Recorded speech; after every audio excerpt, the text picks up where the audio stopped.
पांडव और कौरवों में बच्चे थे तब लड़ाई हो गई, तुम तो वैश्या की संतान हो, ये कौरवों ने कहा। पांडवों ने कहा कि अरे तुम हमसे, पांडवों में सहदेव ने कहा, क्योंकि सहदेव को सारा ज्ञान रहता था। सहदेव बोला तुम हमसे क्या बात करते हो, तुम विधवा की संतान हो। तो अब ये बात पता चली पितामह भीष्म को कि विधवा की संतान, गांधारी कब विधवा हो गई, ये तो हमें नहीं पता चली। तो यहाँ पर पितामह भीष्म ने गांधार नरेश जो पिता थे गांधारी के, उनको तलब की ना कि ये कैसे क्या हुई, विधवा कब हो गई। बोले प्रभु क्षमा करना। इसके में एक योग था कि इसके पति की मृत्यु अल्पायु में हो जाएगी, इसलिए हमने इसका विवाह एक बकरे से कर दिया तो उसको बाद में हमने मार दिया।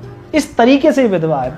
तो यहाँ पर भीष्म नाराज हो जाते, ये लोक कथा है, मूल महाभारत नहीं, लोक कथा केवल। तो भीष्म क्या करते हैं, गांधार नरेश को और शकुनी के 3-4 भाइयों को सबको बंद कर देते हैं कोठरी में, और खाने के लिए केवल इतना देते हैं कि केवल उसमें एक ही जीवित रह पाता। तो यहाँ पर जो शकुनी के पिता थे उन्होंने देखा कि एक को ही जीवित रह सकता, सबसे छोटा शकुनी है। तो वे ये सभी भाई और पिता मिलकर शकुनी को देते भोजन और स्वयं को सुखाते। तो मतलब वे स्वयं मर गए, केवल एक शकुनी उनमें से बच पाया।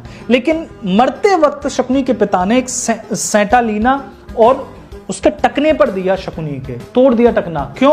क्योंकि ये कहा कि जब जब तुम लंगड़ाओगे तब तब तुम्हें ये स्मरण दिलाएगा कि तुम्हें कुरुवंश का सर्वनाश करना है। तो लंगड़ा के चलता है ना शकुनी, ये कथा, ये लोक कथा है।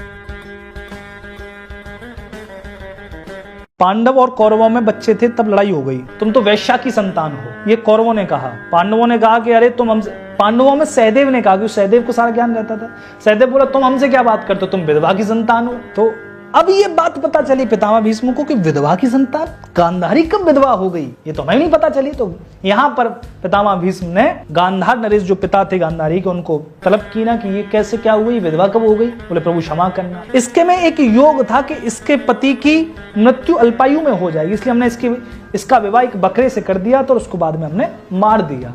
इस तरीके से विधवा है। तो यहाँ पर भीष्म नाराज हो जाते, ये लोक कथा है, मूल महाभारत नहीं, लोक कथा केवल। तो भीष्म क्या करते हैं, गांधार नरेश को और शकुनी के 3-4 भाइयों को सबको बंद कर देते हैं कोठरी में, और खाने के लिए केवल इतना देते हैं कि केवल उसमें एक ही जीवित रह पाता। तो यहाँ पर जो शकुनी के पिता थे उन्होंने देखा कि एक को ही जीवित रह सकता, सबसे छोटा शकुनी है। तो वे ये सभी भाई और पिता मिलकर शकुनी को देते भोजन और स्वयं को सुखाते। तो मतलब वे स्वयं मर गए, केवल एक शकुनी उनमें से बच पाया। लेकिन मरते वक्त शकुनी के पिता ने एक सैंटा लीना और उसके टकने पर दिया, शकुनी के तोड़ दिया टकना। क्यों? क्योंकि ये कहा कि जब जब तुम लंगड़ाओगे तब तब तुम्हें ये स्मरण दिलाएगा कि तुम्हें कुरुवंश का सर्वनाश करना है। तो लंगड़ा के चलता है ना शकुनी, ये कथा, ये लोक कथा है।